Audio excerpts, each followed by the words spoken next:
MBBS in just 16 lakhs. Kyrgyzstan, Central America, Russia, Georgia. Orbit Global Education.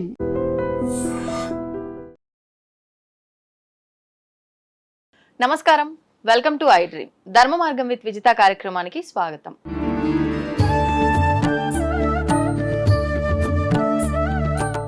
సాధారణంగా మనందరం కూడా మంత్రాల గురించి, జపాల గురించి, ఉపాసనల గురించి మాట్లాడుకోవాల్సి వస్తే మంత్రాల్లో అతి ముఖ్యమైన మంత్రము గాయత్రి మంత్రం అని చెప్పి మాట్లాడుకుంటూ ఉంటాం. కానీ ఈ గాయత్రి మంత్రం ఆడవాళ్ళు చేయడానికి పనికిరాదు అని చెప్పి మామూలుగా అంటే ఉపాసన తీసుకున్న వాళ్ళు కానివ్వండి, లేదంటే బ్రాహ్మణులు కానివ్వండి, వేదాలు చదువుకున్న వాళ్ళు, ఇలాంటి వారు మాత్రమే ఈ గాయత్రి మంత్రం చేయడానికి అర్హులు అని చెప్పి వింటూ ఉంటాం.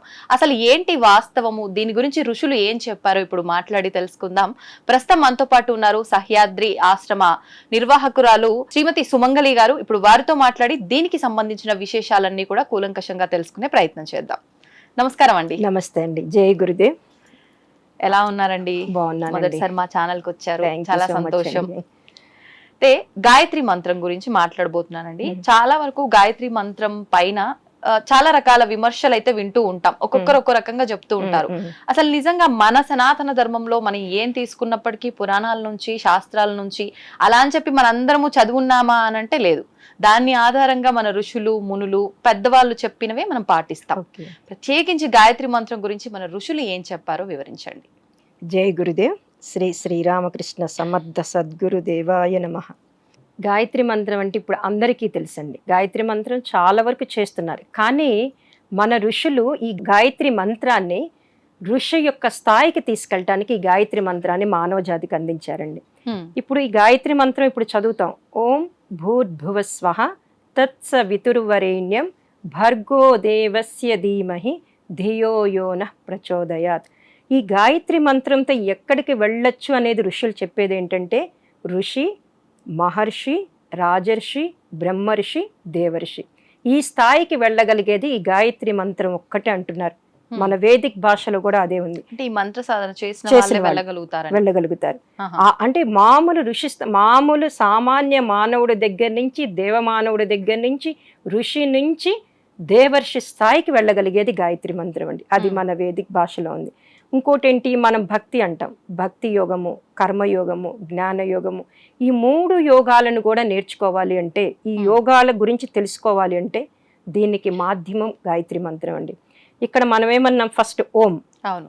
ఓం అంటే సృష్టి మొత్తంలో భగవంతుడిని పిలవాలి అంటే ఓం తప్పితే ఇంకొకటి లేదండి. ఇప్పుడు మనకి మన మహర్షులు కానీ మన వాళ్ళు చెప్పేది ఏంటంటే, పెద్దవాళ్ళు, భారత జాతి మొత్తం పోయినా, భారతదేశం మొత్తం కూడా నాశనం అయిపోయినా, భారతదేశంలో ఒక్క మనిషి ఉన్నప్పటికీ కూడా ఓం అనే శబ్దం ఉంటే భారతీయ తత్వం ఉంటుంది. ఒక్క ఓం అనే శబ్దానికి. ఆ ఓం ఏంటి, ఆ ఉ మాల కలయిక. అవును. ఓం అనగానే 3 అక్షరాలు అక్కడ ఉంటాయి.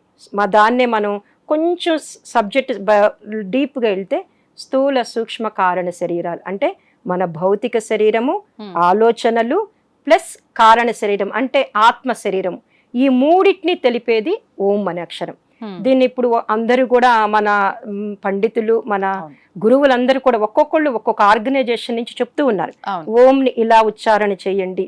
కానీ నా గురుదేవులైనటువంటి శ్రీరామకృష్ణ గురుదేవులు ఒకటే చెప్తారు, హిమాలయాలలో కూడా ఋషులు మనం ఒక తపస్సు చేసుకోవడానికి వెళ్ళినప్పుడు మనకు ఆ మంత్రం సిద్ధించాలి అంటే వాళ్ళు ఇచ్చేది కూడా ఫస్ట్ ఓం అనే మంత్ర దీక్ష. హిమాలయాస్ లో కూడా ఇచ్చే చాలా బుక్స్ కూడా నేను చదివాను. గురువు ఉపదేశానికి ముందర ఓం అనే ఇస్తారు. ఓం ఇచ్చిన తర్వాత దానిలో పరిపక్వత మనిషికి వచ్చిన తర్వాత నెక్స్ట్ స్టెప్ కి వెళ్ళగలుగుతారు. అందుకనే ఆవుమాలు అంటే ముందు మన భౌతిక జగత్తు అంటే ప్రతిరోజు జీవించే విధానంలో, తర్వాత మన ఆలోచనలో మార్పు రావాలి. మనం ఏంటి, ఆలోచించేది ఒకటి వస్తుంది, బయటికి చేసేది ఒకటి ఉంటుంది. ఆలోచన జగత్తులో మార్పు రావాలి. కారణ జగత్తుని ఆత్మిక జగత్తు అనొచ్చు, లేదా అసలు ఆలోచన పుట్టడానికి బీజం ఏర్పడేదే కారణ జగత్తు. ఈ 3 స్టేజ్ని మార్చేది ఓంకారం అండి. అందుకని మనం భగవంతుని పిలవాలంటే ఓంతోనే పిలుస్తాం, ఇంకొక శబ్దం లేదు. ఇప్పుడు ఇందాక మీరన్నట్టుగా నేను విన్నంత వరకు కూడా ఈ ఓం ఉచ్చరించే విధానం కూడా ఒక్కొక్కరు ఒక్కో రకంగా ఉచ్చరిస్తున్నారు. అసలు ఏంటి వాస్తవం ఏంటి, ఎలా ఉచ్చరించినా కరెక్టేనాది? అంటే జనరల్ గా ఈ ఓంకారాన్ని ఎలా ఉచ్చరించాలంటే ఆ ఊమాలతోనే ఉచ్చరించాలి. ఇప్పుడు నేను ఒకసారి ఉచ్చరించి చూపిస్తానండి. ఆ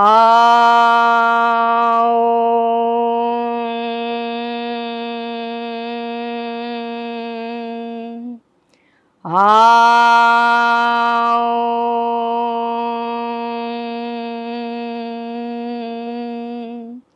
ఆ ఉ మ మ. మూడు మీరు మీకు అవును గమనించగలిగినట్టుంటారు. అర్థమైంది. ఈ మూడిటిని ఓంకారం అంటాం. హ్మ్. అందుకని మన పతంజలి మహర్షి ఏం చెప్తారంటే తస్య వాచకః ప్రణవః. మనకి పతంజలి యోగ సూత్రాలని ఉంటాయండి, మహేష్ యోగి ఇచ్చారు. ఆ. దాంట్లో ఏంటంటే తస్య వాచకః ప్రణవః, సృష్టి మొత్తం కూడా ఓంకారం మీద ఆధారపడింది. హ్మ్. ఇప్పుడు మనం పూజ చేసేటప్పుడు కూడా ఏమంటాము, ఓం ప్రతి మంత్రానికి ఓం. అవును. ఓం సిద్ధి బుద్ధి సహితాయ శ్రీమన్ మహాగణాధిపతయే నమః, ఓం ప్రతి మంత్రాన్ని లక్ష్మీనారాయణాభ్యాయ నమః, ఓం కేశవాయ, ప్రతి మంత్రానికి ఓం కలిపేది. అందుకే అంటే ఇక్కడ ఏం చేస్తున్నాం, మనం ఏ దేవతని పిలిచినా కూడా ఫస్ట్ ఓం పిలిస్తేనే ఆ దేవత మన అంటే దగ్గరికి ఓం వస్తారు. కలిపితే అది మంత్రానికి ఇంకా శక్తి చేకూరుతుంది కదా? శక్తి అని భగవంతుని బీజాక్షర మంత్రం కింద తీసుకోవచ్చండి. అంటే భగవంతుని పిలవాలంటే ఆ ఓంకే భగవంతుడు స్పందిస్తాడు. ఆ శబ్దానికి ఉన్నటువంటి శక్తి అండి. కానీ ఇప్పుడు ఈ ఓం యాడ్ చేసినప్పుడు లేదంటే అమ్మవారికి సంబంధించి ఓం ఐం క్రీం అని చెప్పి ఇలాంటివన్నీ మనం యాడ్ చేసినప్పుడు అవి బీజాక్షర మంత్రాలు అవుతాయి కాబట్టి గురువు ఉపదేశం లేదే స్వతహాగా ఎవరికి వాళ్ళు చేయడానికి పనికిరాదు అంటుంటారు కదా, దాని గురించి ఏమంటారు? అంటే బీజాక్షరాలకు కూడా ముందు ఓం పెడతారండి. మీరు ఎన్ని బీజాక్షరం, ఇప్పుడు మహాలక్ష్మి మంత్రం ఉంది, ఓం శ్రీం హ్రీం శ్రీం కమలే కమలాలయే ప్రసీద ప్రసీద శ్రీం హ్రీం శ్రీం ఓం మహాలక్ష్మీ నమః. అంటే ఓం లేనిదే ఏ మంత్రం లేదు. అట్లనే బీజాక్షరాలు వేరండి. అంటే ఒక్కొక్క బీజాక్షరానికి ఒక్కొక్క శక్తిని తీసుకోవటానికి చేస్తాం. ఇక్కడేంటి అసలు ఎలా ఇప్పుడు కరెంట్ లేదనుకోండి, మనం ఏసీని ఉపయోగించలేం, కెమెరాని ఉపయోగించలేం, ఫ్యాన్ ఉపయోగించలేం. మనము ఏదైనా పరికరాలను ఉపయోగించుకోవాలంటే కరెంటు లేకపోతే ఎలా ఉపయోగించుకోలేమో, ఏ దేవతా శక్తిని పొందాలి అంటే ఓం ఉండాలండి. అందుకని ఓంకారం అనేది అది. తర్వాత ఏమంటున్నాం, భూర్ భువ స్వహ. భూర్ అంటే ప్రాణస్వరూపుడైన అని అర్థం. అంటే మనకి ప్రాణశక్తిని ఇస్తాడు. అక్కడ ప్రాణశక్తిని ఇస్తాడు. ప్రాణం అంటే ఏంటి, కదలిక ఉంటది. ఇప్పుడు మనం ఒక రాయిని తీసుకోండి, దానికి కదలిక ఉండదు, జడ పదార్థము అంటారు. దానికి కూడా ప్రాణశక్తినిచ్చి కొంచెం ప్రాణశక్తినిస్తే వృక్షం లాగా వస్తుంది, ఖనిజం నుంచి వృక్షం అవుతుంది. దానికి కూడా ఇంకొంచెం ప్రాణం పోసామనుకోండి జంతువు, దాని నుంచి ఇంకొంచెం ప్రాణం పెరిగింది అనుకోండి మానవుడి నుంచి ఎక్కడికి వెళ్తాడు, దేవమానవుడికి వెళ్తాడు. ఇదంతా కూడా ప్రాణశక్తి మీద ఆధారపడి ఉంది. అందుకనే ప్రాణస్వరూపుడైన మనకి ప్రాణశక్తిని ఇచ్చి మనిషి నుంచి దేవమానవుడుగా తీసుకెళ్లేది భూ అనే అక్షరం అండి. తర్వాత భువ, ఓం భూర్ భువ. అంటే దేవమానవుడు అన్నారు. నేను ఈ పదాన్ని కొత్తగా వింటున్నా. యాక్చువల్ గా మానవుడు వరకు ఓకే, తర్వాత మానవ జీవితం అనేది ఇంకా జన్మరాహిత్యం, మోక్షం పొందుతారని చెప్పి అంటారు. మరి ఈ పర్సన్ అంటే మీరు చెప్పిన ఈ పదం ఎవరికి వర్తిస్తుంది? దేవమానవుడు అంటే దైవీ గుణాలు ఉంటాయండి, మానవ శరీరంతో ఉంటాడు. ఇప్పుడు మన గురువులందరూ కూడా సత్యసాయి కానీ వీళ్ళంతా దేవమానవులే కానీ శరీరంతో, వాళ్ళకేంటంటే ఇచ్చేటటువంటి గుణం ఉంటుంది. స్వార్థం నుంచి పరమార్థం వైపు ఆలోచిస్తారు. అంటే సమాజం కోసం, అందరి కోసం ఆలోచిస్తారు. సర్వే జనా సుఖినో భవంతు. వాళ్ళకంటూ సకేంద్రియంగా ఆలోచించరు. ఆ పరమార్థం కోసము దైవీ గుణాలుండి దేవతా కార్యక్రమాలు చేసేవాళ్ళని దేవమానవుడు. కానీ మళ్ళాగే ఉంటారు, మనతో పాటే సమాజంలో తిరుగుతూ ఉంటారు. కానీ వాళ్ళ యొక్క ఆలోచన విధానం వేరుగా ఉంటుంది, వాళ్ళు చేసే పనులు వేరుగా ఉంటాయి. అందుకని వాళ్ళని దేవమానవులు అంటారు. ఇంకొకటి ఏంటంటే దేవమానవులకి వాళ్ళు ఎందుకు వచ్చాం భూమి మీదకి, వాళ్ళ కార్యం ఏంటి, తర్వాత ఎక్కడికి వెళ్తాం అనేది స్పష్టంగా తెలుసండి. కారణ జన్మ, ఒక్క మాటలో చెప్పాలంటే కారణ జన్ములు అనుకోవచ్చు. వాళ్ళనే మనం దేవమానవులు, దైవీ లక్షణాలు ఉన్నాయి అంటాం, ఆ స్థాయికి వెళ్తాం. ఇక్కడ భూర్ అనే దానికి మనం ప్రాణస్వరూపుడైన, తర్వాత ఏమనుకుంటున్నాం, భువః అంటే దుఃఖనాశకుడైన, అంటే మన దుఃఖాలన్నిటినీ కూడా తీసేస్తాడు. ప్రాణశక్తినిస్తే మనకి ఇంకేంటి దుఃఖాలు ఉండవు, ఆరోగ్యంగా ఉంటాము, సుఖం ఉంటుంది, శాంతి ఉంటుంది. అన్నీ ఉన్నప్పుడు మనకి దుఃఖాలు ఉండవు. భూర్భువ స్వహ. స్వహ అంటే సుఖ స్వరూపుడైన, సుఖాలను ఇచ్చేటటువంటి వాడు. అంటే ఇవన్నీ ఎవరిస్తారండి, పరమాత్మే. ఈ ఓం ద్వారా ఇక్కడ మనం అడుగుతున్నాం ఈ మంత్రంలో, ఈ మంత్రంలో ఓం భూర్భువ స్వహ అంటే ప్రాణస్వరూపుడైన, దుఃఖనాశకుడైన, సుఖస్వరూపుడైన. ఈ ఓం భూర్భువ స్వహ అనేది వ్యాహృతి అంటారు. అంటే అండి వ్యాహృతి అంటే గాయత్రి మంత్రంలో 24 అక్షరాలు ఇక్కడి నుంచి స్టార్ట్ అవుతాయి. ఛందస్సు వ్యాహృతి అనేది తెలుగుకి సంబంధించిన వేది. ఛందస్సు వ్యాహృతి తెలుసు కదా, అలానే ఇది వ్యాహృతి అంటారు. ఇక్కడ తత్సవితుర్వరేణ్యం భర్గో దేవస్య ధీమహి ధియో యో నః ప్రచోదయాత్. ఎప్పుడైతే ఈ తత్స వితుర్వరేణ్యం నుంచి ప్రచోదయాత్ వరకు 23.5 అక్షరం ఉంటుంది జనరల్ గా. ఇది బాడీలో మన జీన్స్ ఎన్ని ఉంటాయి? 23.5. ఈ రెండు కూడా లింక్ అయి ఉంటాయండి. అది చాలా మందికి తెలియదు. సైంటిఫిక్ గా కూడా పిల్లలు లేనటువంటి వాళ్ళకి పిల్లలు పుట్టట్లేదు అంటే వాళ్ళని ప్రతిరోజు కూడా ఒక 10 అంటే 1000 సహస్ర గాయత్రి చేయిస్తే వాళ్ళల్లో ఆ గర్భసంచిలో కానీ వాటిలో ఆ హార్మోన్స్ ఏర్పడి ఆ జీన్స్ కూడా మళ్ళీ అవి యాక్టివేట్ అయ్యి వాళ్ళకి పిల్లలు అంటే జీన్స్ వల్లనే పిల్లలు పుట్టకపోవచ్చు. ఈ గాయత్రి మంత్రం జీన్స్ ని కూడా మార్చేస్తుంది. అందువల్ల ఆ 24 అక్షరాలని ఇప్పుడు మనం అందరం అనుకుంటున్నాము. ఆ 24 అక్షరాల వల్ల జీన్స్ యాక్టివేట్ అవుతాయి. అట్లనే ఈ స్వహ భూర్భువ స్వహ అని అనుకున్నాం. తత్స్ అంటే ఆ అంటే ఆ తత్స్ అనేది ఆ అంటాం. భగవంతుడు అనొచ్చు, ఆ పరమాత్మ అనొచ్చు. తత్స్ వితురువ వితురువ అంటే తత్ సవిత్ సవిత్ అంటే ఆ సూర్యుణ్ణి, ఆ ప్రకాశవంతమైన సూర్యుణ్ణి, వరేణ్యం శ్రేష్ఠుడైనటువంటి భర్గో దేవస్య ధీమహి అంటున్నాం ఇక్కడ. భర్గో అంటే ఏంటి? మమ్మల్ని మాలో ఉన్నటువంటి అంధకారాన్ని పోగొట్టేటటువంటి అంటే మన పాపాలను నశింపచేయి. దేవస్య ఇచ్చేటటువంటి గుణం కలిగిన వాడు. దేవస్య మీనింగ్ ఏంటంటే ఇచ్చేటటువంటి గుణం కలిగిన వాడు. ధీమహి నేను నా ఆత్మలో ధరించుదును కాక. ఇంతవరకు ధియోయోన ప్రచోదయాత్. ధియోయోన అంటే మా యొక్క బుద్ధులు, ఇక్కడ నానమండి. మా ధియోయోన అన్నప్పుడు మా యొక్క బుద్ధులను సన్మార్గం వైపు ప్రేరేపించుకాక. ప్రచోదయాత్ సన్మార్గం వైపు ప్రేరేపించుకాక. ఇక్కడ ఒక్క లైన్ లో మనం చెప్పుకోవాలనుకోండి, ఓం బుద్భువ స్వహ తత్సవితుర్వరేణ్యం, ఆ శ్రేష్టమైన సవిత తేజస్సుని, భర్గో దేవస్య ధీమహి అంటే నాలో ఉన్నటువంటి అంధకారాన్ని పోగొట్టి, ధియోయోన ప్రచోదయాత్ మా యొక్క బుద్ధులను సన్మార్గం వైపు ప్రేరేపించుకాక. సన్మార్గం వైపు వెళ్ళిపోయాడు అనుకోండి, వాడికి ఇంకా సుఖంగానే ఉంటాడు. చాలా వరకు కోరికలు తగ్గిపోతాయి. ముందు సన్మార్గం వైపు ఉన్నప్పుడు ఏంటంటే ఏది కావాలి, ఏది వద్దు, ఏది ఇంపార్టెంట్, ఏది అన్ఇంపార్టెంట్ అని ఆలోచించుకోగలిగే శక్తి పెరుగుతుంది. అంటే అసలు ఫస్ట్ ఇది అవసరము అనే ఒక ఆలోచన కూడా రాదు వాస్తవంగా చెప్పాలంటే. రాదండి. అందుకని గురుదేవులు ఒకటే అంటారు, మీరు 8వ ఏట ఉపనయన సంస్కారం చేసి ఒక బాలుడికి గాయత్రి మంత్ర దీక్ష ఇచ్చేవాళ్ళు పూర్వకాలంలో. ఇప్పటికి కూడా ఉందండి, గాయత్రి పరివార పద్ధతిలో ఉంది. ఉపనయన సంస్కారం చేసి వాడికి యజ్ఞోపవిత ధారణ చేసి గాయత్రి మంత్రం ఇచ్చి ప్రతిరోజు 108 సార్లు చేయించండి. చేయించటం వల్ల వాడు 16వ సంవత్సరం వచ్చేసరికి ఏది మంచిది ఏది చెడు, ఇప్పుడు సమాజంలో అంతా కూడా విపత్కర పరిస్థితులు, అన్ని సదాలోచనలు అస్సలు లేవు. వాడు సమాజం చెప్పినట్టే వింటాడు, తల్లిదండ్రులు చెప్పినట్టే వినడు.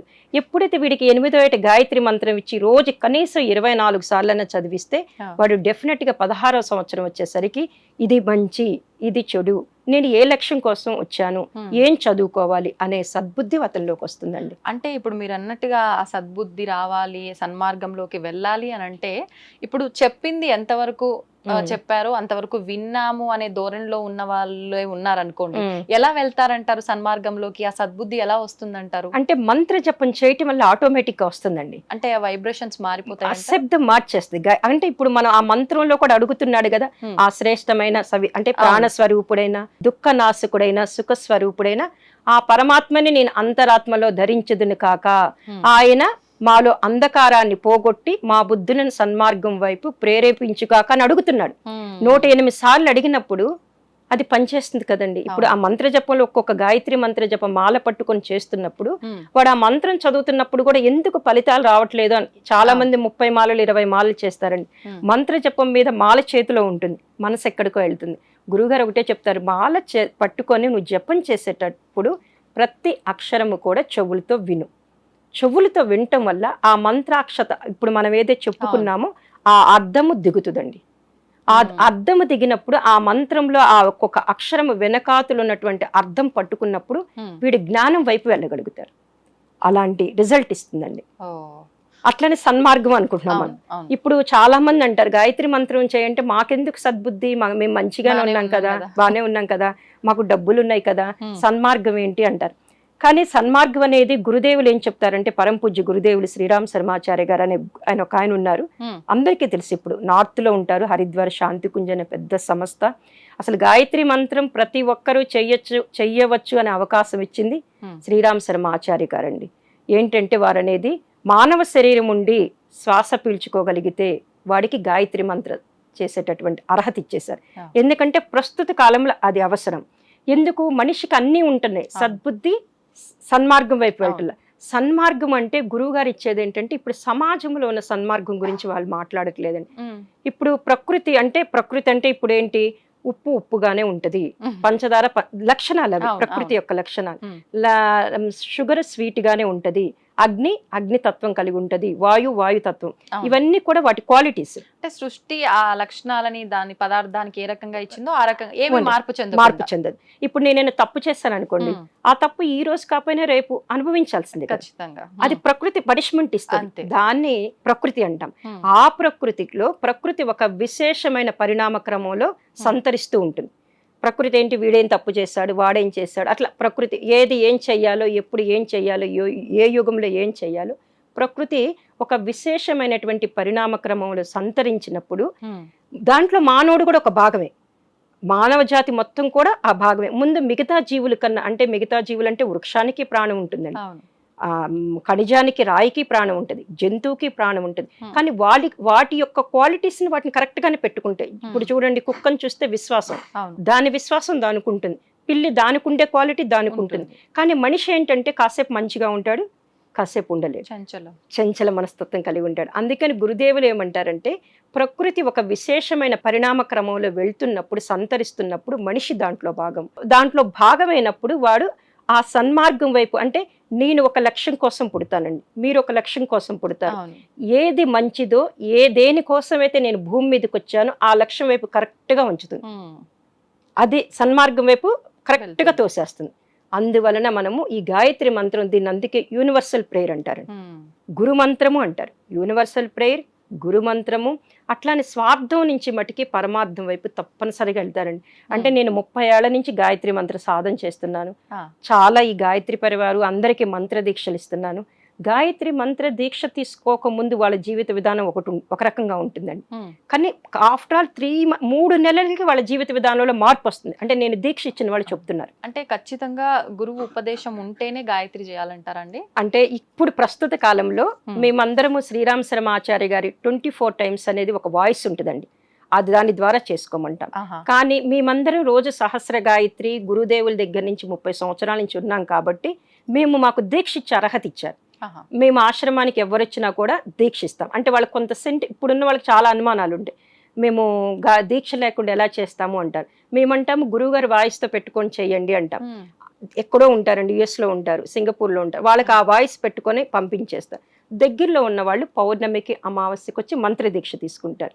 కానీ మంత్ర దీక్ష తీసుకున్నాక వాళ్ళు చెప్పేది ఏంటంటే, మేడం మేము 3 months క్రితం మా జీవితం ఆలోచన విధానం వేరుగా ఉంది, ఒక సమస్య వస్తే దాన్ని పెద్దదిగా చూసేవాళ్ళం. ఇప్పుడు ఇక్కడ దీక్ష తీసుకొని మేము ప్రతిరోజు 10 మాలలు 5 మాలలు చేస్తున్నప్పుడు మా జీవిత విధానం వేరుగా ఉంటుంది. ఏంటంటే మేము అదే కష్టాన్ని ఇప్పుడు పెద్దగా చూడట్లేదు. మంత్ర దీక్ష తీసుకున్న వాళ్ళందరూ వాళ్ళు చేసుకోవటం వల్ల వాళ్ళకి ఆ ఫలితంతో వాళ్ళు చెప్తున్నారు మానసిక స్థితి మారుతుంది అని. Go head. అయితే ఇప్పుడు మీరన్నట్టుగా ఆ మంత్రదీక్ష తీసుకున్న వాళ్ళలో ఖచ్చితంగా ఒక 3 నెలల్లో మార్పులు చూశారు అని చెప్పి, అంటే సమస్యలు అయితే రాకుండా పోవు, కానీ ఆ సమస్యని సమస్యగా తీసుకోరన్నమాట. మామూలుగా ఇప్పుడు సామాన్యులం ఎలా అయితే ప్రతి దానికి ఎంత రియాక్ట్ అవుతుంటామో అవన్నీ కంట్రోల్ అవుతాయని అర్థం చేసుకోవచ్చు కదండి. మీరు చెప్పిన దాన్ని బట్టి అయితే నాకు అదే అర్థమైంది. నేను యాక్చువల్ గా మీరు చెప్పేటప్పుడు నేను ఒక క్వశ్చన్ అడుగుదాం అనుకున్నా. కాదండి, మనం చేసుకున్న కర్మ ఒకటి ఉంటుంది కదా, మరి ఈ మంత్రం చేయడం వల్ల జపం చేయడం వల్ల అంత బాగా ఎట్లుంటారు, ఈ కర్మ తప్పిపోతుందా, కర్మను తప్పించుకోలేమంటారు కదా అని క్వశ్చన్ అడగాలనుకున్నా. ఈ లోపు మీరు చెప్పిన దాంట్లో నాకు ఆన్సర్ దొరికింది. అదండి సంగతి. అంటే నాకు ఇంకొక చిన్న సందేహం, గాయత్రి ఆడవాళ్ళు చేసుకోకూడదు అని అంటారు కదా, ఇది వాస్తవమా? ఒకటి మేడం, ఇక్కడ స్త్రీలు గాయత్రి అంటే ఎవరు మేడం? అమ్మవారు, శక్తి. ఇంకా ఆడవాళ్ళు ఎందుకు చేసుకోకూడదు? మన పురాణాలు తీస్తే సావిత్రి గాయత్రి చేసింది, కుంతీదేవి గాయత్రి చేసింది, అట్లానే కుంతీదేవి కూడా సూర్యోపాసన. గాయత్రి అంటే సూర్యుడే, గాయత్రి అన్నా సూర్యుడన్నా ఓంకారం అన్నా మొత్తం కూడా ఇవన్నీ ఒకటేనండి. ఉమ్, చాలా మందికి డీప్ గా వేదంలోకి ఆ సబ్జెక్ట్ లోకి వెళ్ళినప్పుడు సూర్యోపాసనే గాయత్రి సాధన. ఉమ్, సూర్యోపాసన అంటారు, సూర్యవంశ రాజులు అంటారు. వాళ్ళు ఏం చేశారండి? గాయత్రే చేశారు. అట్లనే మీరు ఎప్పుడు అంటున్నారు కదా స్త్రీలు చేయకూడదు. పూర్వకాలంలో చాలా అందరూ కష్టపడేవాళ్ళండి. వాళ్ళకి డబ్బు ఉండేది కాదు, ఎందుకంటే కొంతమంది కుటుంబాలకే ఉండేది. ప్రతి ఒక్కళ్ళు కష్టపడి టైం కూడా చాలా ఇదిగా ఉండేది, టైట్ షెడ్యూల్గా ఉండేది. ఉమ్మడి కుటుంబంలో ఆడవాళ్ళు ఉంటే ఎంతో మందికి వంట చేయటం అవన్నీ ఉండేది. అందుకని మగవారు పూజ చేసేవాళ్ళు, ఆడవాళ్ళు సహకరించేవాళ్ళు. ఉమ్, ఇప్పుడు మన కుటుంబాలు, కొన్ని కుటుంబాల్లో సంధ్యావందనం చేసుకుంటుంటే మన నైవేద్యం అవి చేయాలంటే లేడీస్ చేయటం వల్ల ఒక పని తగ్గుతుంది, తొందరగా అయిపోతుంది. డివైడ్ చేయడం వల్ల. అందువలన ఆ కాలంలో పెట్టారు. ఈ కాలంలో ఏంటంటే స్త్రీలు అన్ని రంగాల్లో ఉంటున్నారు, కానీ ఒక పైలట్ గా ఉంటున్నారు కదండి. మొన్న సింధూరి మన యుద్ధంలో చూస్తే లేడీస్ ఎంతమంది, అవును. ఇంత అన్ని రంగాలలో ఉన్నప్పుడు గాయత్రి మంత్రం ఎందుకు చేయకూడదండి? ఇప్పుడు గురువు గారు చెప్తున్నారండి, శ్రీరామ్ శర్మాచారి గారు, మాతా భగవతీ దేవి ఏం చెప్తున్నారంటే, మేము ఎంతో మంది వేద పండితుల్ని, పీఠాధిపతుల్ని, ఋషులని అందరినీ వాళ్ళు 24 మహాపురచరణ చేసి గాయత్రి మంత్రం చేయొచ్చని ఇస్తున్నాం. వాళ్ళ ఫోటో పెట్టుకుని మనం చేస్తే చాలండి. ఇంకొకటండి, దీన్ని ఏమంటారు? గురుమంత్రం అన్నాం. అవును. గురువు గారు ఏమంటారంటే, గురుమంత్రం అంటే మనం ఫస్ట్ మనకి ఏ గురువు లేడండి, గాయత్రి మంత్రం చేసుకుంటూ ఉంటాం. కొన్ని రోజులకు మన ఇంట్యూషన్ చెప్తుంది మన గురువు ఎవరైనా బయటకు వస్తారు.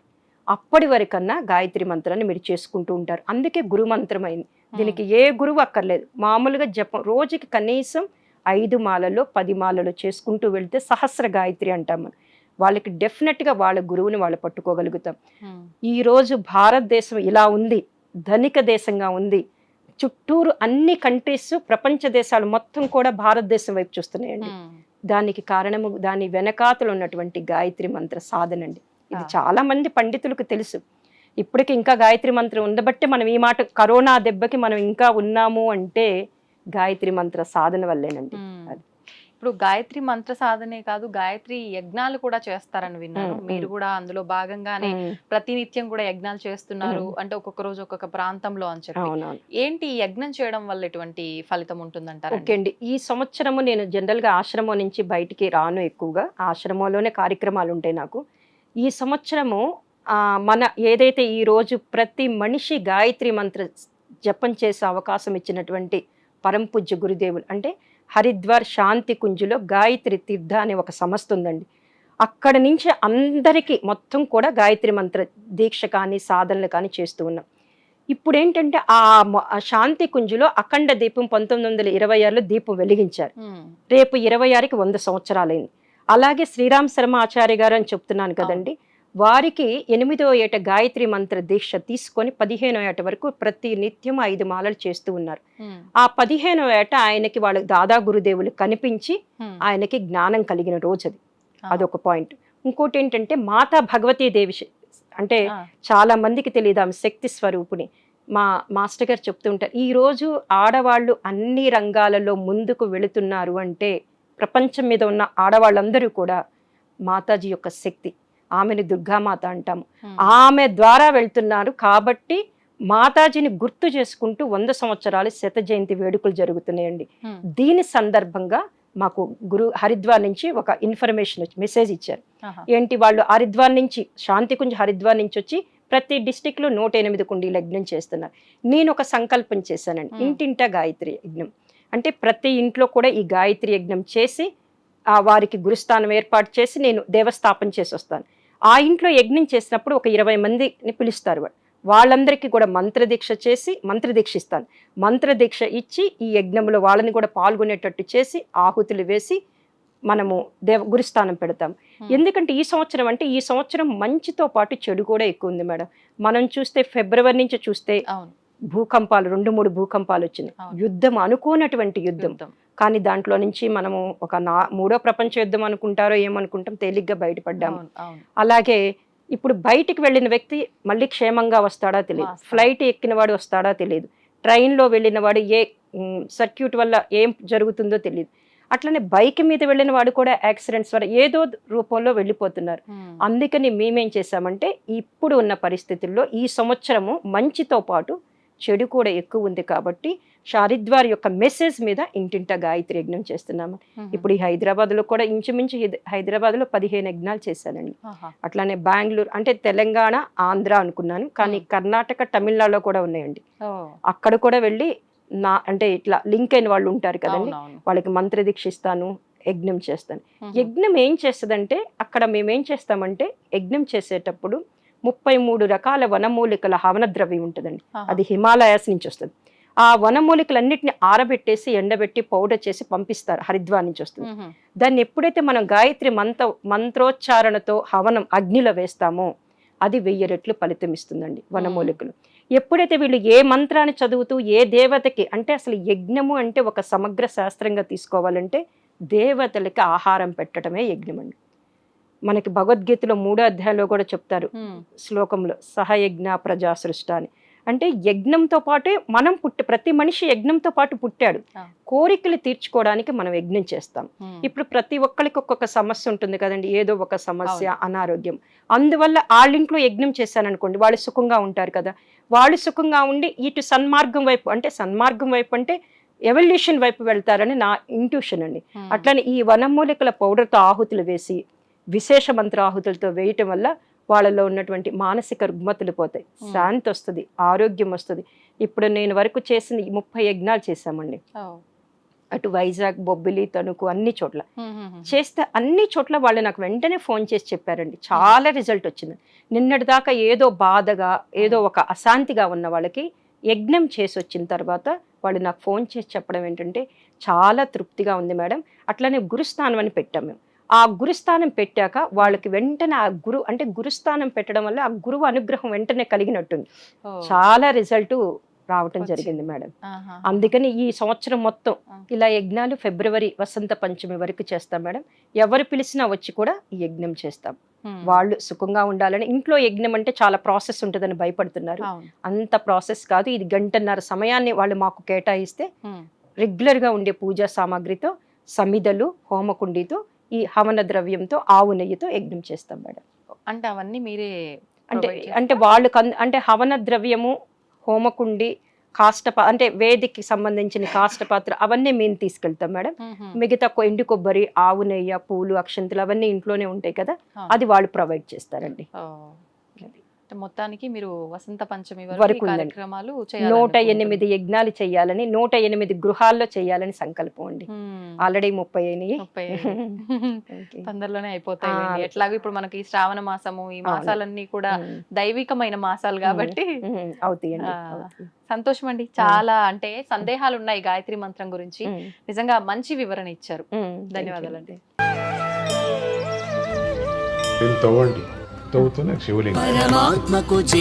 సరే దాన్ని అట్లా కప్పేసేయండి, చూపించదండి. Krishna is there.